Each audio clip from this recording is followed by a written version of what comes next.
နေ့ကလေဒီ head reaction method เนาะ head reaction method ကို ion electron method လို့လည်းခေါ်တယ် head reaction ion electron method လေးနဲ့ဘေးလမ်းညှိနေလို့ပြောပြနော်တော့ကတော့ဒီက note ကလေးနဲ့မှတ်မယ်ပေါ့ step by step လေးပြောမယ်ဆိုနှစ်ခုယူပြီးဒီချက်မြောက်ပေါ့နှစ်ခုယူပြီးဒီချက်ဒီက electron ပြောเนาะ electron ထည့်မယ်ပြီးရင် equation electron လေးညီအောင်မြောက်မယ်ပေါ့เนาะ equation နဲ့ကြောင်းပေါ့တော့ကျွန်တော်တို့ဒီ simple equation လေးကိုလုပ်ကြည့်အောင်เนาะတော့ဒီ equation လေးပေးရမယ်ဒီ equation လေးမှာတော့တူလာနှစ်ခုယူမှာနော်တူလာနှစ်ခုယူလဲဆိုတော့ဒီ dead gain အပြောင်းလဲဖြစ်သွားတယ်ကောင်ဥပမာ di mn ရဲ့ mn ရဲ့ပေါ့နော်ဒီမှာ mn ဒီဘက်မှာဆိုရင်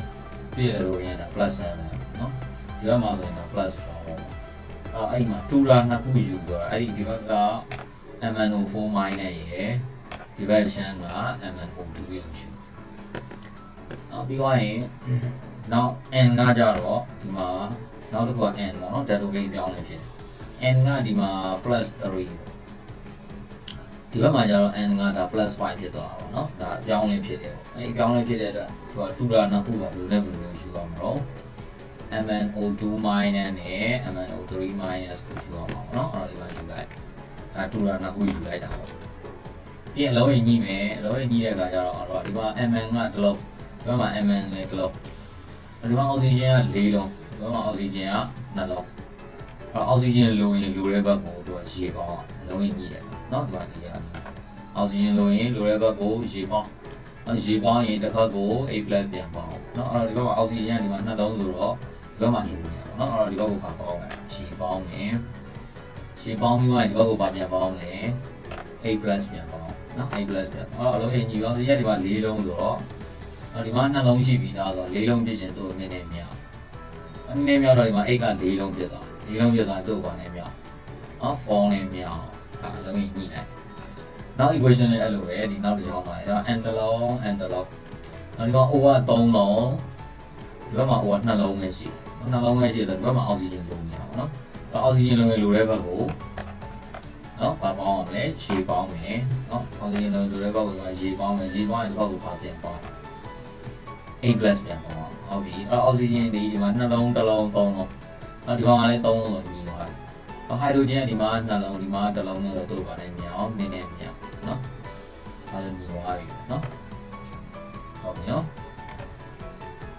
ဟုတ်ပြီအဲ့ဒါဒီအလုံးကြီးညီတယ်နော်အလုံးကြီးညီပြီးတော့ဗာဆက်လုံးတယ် electron လေးထည့်နော်အဲ့ electron ထည့်တဲ့အခါမှာဒီ equation လေးတွေကပြန်ရေးပြမယ်နော်ပြန်ရေးလိုက်ဒီဘောအားကနေပြန်ရေးလိုက်ပြန်ရေးပြီးတဲ့အခါမှာ electron ထည့်ချင်ရင်ဒီဘက်ရှမ်းမှာရှိတဲ့စုစုပေါင်းတတိုးကိန်းတွေကိုတွက်နောက်ဒီဘက်ကျမှရှိတဲ့စုစုပေါင်းတတိုးကိန်းတွေကိုတွက်မယ်တွက်တဲ့အခါကျ MnO4 minus ဆို minus 1ဒါက plus 4နော်ဒါminus 4ရဲ့sorry minus 1ရဲ့ plus 4ရဲ့ဆိုတော့ဒီဘက်ရှမ်းမှာ total တတိုးကိန်းက plus 3နော် plus 3ရှိတယ်နောက်ဒီဘက်ရှမ်းမှာကျတော့ဒီ MnO2 minus ရဲ့တတိုးကိန်းကဓာတ်ပေါင်းဆိုတော့0ဒီ H2O ကလည်း0တော့ဓာတ်တိုးကိန်းကဘယ်ဘက်ရှမ်းမှာများနေတယ်နော်ဒီဘက်ရှမ်းမှာများနေတယ်ဆိုတော့ဒီဘက်ရှမ်းမှာ plus 3ဒီဘက်ရှမ်းမှာ0ဆိုတော့ဒီဘက်ရှမ်းပုံများနေပါတော့ဒီဘက်ရှမ်းပုံများနေတဲ့တော့ဒီဘက်ရှမ်းမှာ electron ဘယ်လောက်များနေလဲ3များနေရပါတော့0နဲ့ plus 3များနေ3 electron ထည့်ဟုတ်ပြီအဲ့တော့3 electron ရဲ့သဘောတရား minus 3ပေါ့နော် minus 3ဒီကလည်းအဲ့လိုပဲ electron ထည့်မယ် electron ထည့်တဲ့အခါမှာဒီ NO2 minus ရဲ့တတိုးကိန်းက minus 1ပေါ့နော်ဒီ H2 က0ဒီ NO3 minus က minus 1ပေါ့နော်ဒီ 2H plus က plus 2အဲ့တော့ဒီဘက်အရှမ်းမှာစုစုပေါင်းတတိုးကိန်းက minus 1ဒီဘက်အရှမ်းမှာစုစုပေါင်းတတိုးကိန်းက plus 1ပေါ့နော် plus 1 minus 1နဲ့ plus 2နဲ့ plus 1အဲ့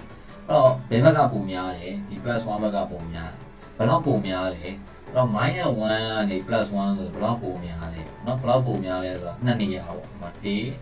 နှစ်เนาะ2နေရာပုံများတာအဲ့2နေရာပုံများတဲ့အတွက်ဒီဘက်မှာ2 electron ပေါ့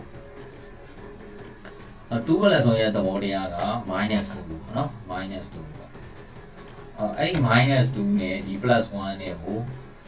ရှင်းရရင်ဘာကျန်မလဲ minus 1အဲ့တော့ minus 1ဆိုဒီဘက်မှာလည်း minus 1ဆိုညီသွားပြီပေါ့เนาะအဲ့တော့ electron ပေါင်းရခြင်းရဲ့သဘောတရားဒီဘယ်နဲ့ညာနဲ့မှာရှိတဲ့ဓာတ်တိုးကိန်းညီအောင်ပေါင်းရတာပေါ့နော်အဲ့တော့ main electron ပေါင်းပြီးတဲ့နောက်မှာဒီဘယ်နဲ့ညာနဲ့မှာရှိတဲ့ဓာတ်တိုးကိန်းတွေကညီလားမညီလားမလို့အောင်နော်ပြန်ပြီးတော့စစ်ရမှာပေါ့နော်ဒါ3 electron ဟုတ်ပြီ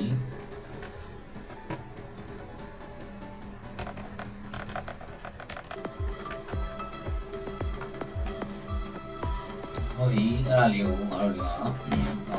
နော်ကွန်ပျူတာဖောင်းလေးရေးတာအချင်းလေးပြမယ်အဲ့ဒီဘက်မှာစောနာပြောတယ်ဒီဘက်မှာ plus 3နော် plus 3ဆိုတော့ဒီမှာ3ရဲ့ electron ပါဒါ0နော်အဲ့ဒီကဒီဘက်မှာက minus 1နော်ဒီဘက်မှာဒါ minus 1ဒါ plus 2ဆိုတော့တို့နှစ်ခုရဲ့ပေါင်းခြင်းအောင်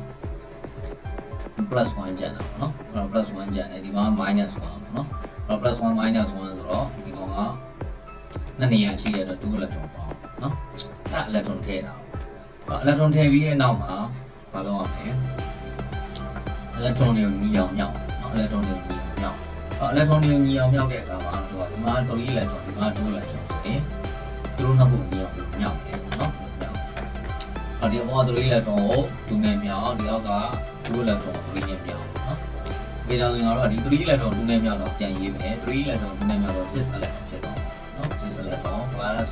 ပြီးဒါကြတော့2နဲ့မြောက်တော့ 2m4 minus plus 4a plus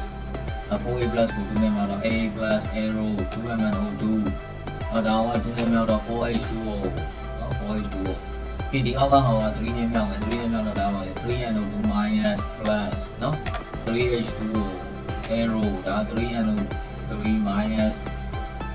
plus ဒါကြတော့3နဲ့မြောက်တော့ 6a plus 6 electron နော်အဲ့တော့ဒီဟိုက6 electron နဲ့ဒီအောက်က6 electron ပါလေကြည့်ပါမယ်နော်ကြည့်ပါမယ်ဒါတော့ electron ရဲ့သဘောတရားတွေဒီ equation မှာအပေါ် equation မှာ electron ကဘယ်ဘက်မှာပေါင်းလိုက်ရင်အောက်က equation မှာ electron ဒီညာဘက်မှာပေါင်းတာနော်ညာဘက်မှာရှိတယ်ဒါမှ electron ကရှိလို့ရတယ်နော်ရောက်ပြီးတော့ငါတို့အဲ့ electron ကြီးညီအောင်မြောက်ပြီးတဲ့နောက်အဲ့ equation နဲ့ကြောင့်ပြန်ပေါင်းနော်ပေါင်းတဲ့အခါမှာဒီ 2m4 minus က2လာပါတော့မပါဘူးနော်မပါရင်သူ့တိုင်းလေးပြန်ရေးတာပြီးရင်တော့ဒီ 3n2 minus ကလည်းအပေါ်မှာ2လာပါမပါဘူးမပါရင်ပြန်ရေးလိုက်နော်ရေးပြီးတဲ့အခါမှာဒီ8 plus ကဒီမှာ2လာပါလာနော်ပါလာဆိုတော့ဒီဘက်မှာ6 plus ဖြစ်6 plus ရှိတယ်အဲ့တော့အဲ့မှာဆိုရင်8 plus ချင်းတူတဲ့အတွက်နည်းတဲ့ကောင်ကများတဲ့ဘက်ကိုသွားနောက်ပါပေါ့နော်။သွားနောက်ရင်ပါရမလဲ2 plus ပေါ့နော်2 plus အဲ့တော့ဒီ6 plus ကမရှိတော့ဘူးပေါ့။နော်မရှိတော့ဘူးဟုတ်ပြီ။ဒီဘက်ရှမ်းမှာကျတော့ 2mno2 ပေါ့နော် 2mno2 အောက်မှာ2လာမှာပေါ့ပြန်ရေးမယ်ပြီးရင်ဒီမှာ 3no3 minus ပေါ့နော်။အဲ့တော့ဒီ 3h2 ကကျတော့ဘာလို့ရှမ်းခဲ့တာလဲဆိုတော့ဒီဘက်ရှမ်းမှာတော့ 4h2 ရှိတယ်။အဲ့တော့နည်းတဲ့ကောင်ကများတဲ့ဘက်ကိုသွားနောက်ပါပေါ့နော်။သွားနောက်တော့ဘာကျန်မလဲ h2 ကိုပဲကျန်နော်အဲ့တော့ပြောချင်တာဒီဘက်က h2 ကလည်းမရှိတော့ဘူးเนาะအဲ့ဒါပေါ့ပြရအောင်ဟုတ်ပြီเนาะအဲ့တော့ဒီမှာတော့တူတဲ့ကောင်တွေကနေတဲ့ကောင်ကများတဲ့ဘက်ကိုသွားတော့ပါเนาะဒါဆိုရင်ဒီမှာနောက်ဆုံး equation ရမယ်အဲ့ဒီ equation ကတော့ net equation လို့ခေါ်တယ်เนาะ net equation လို့ခေါ်တယ်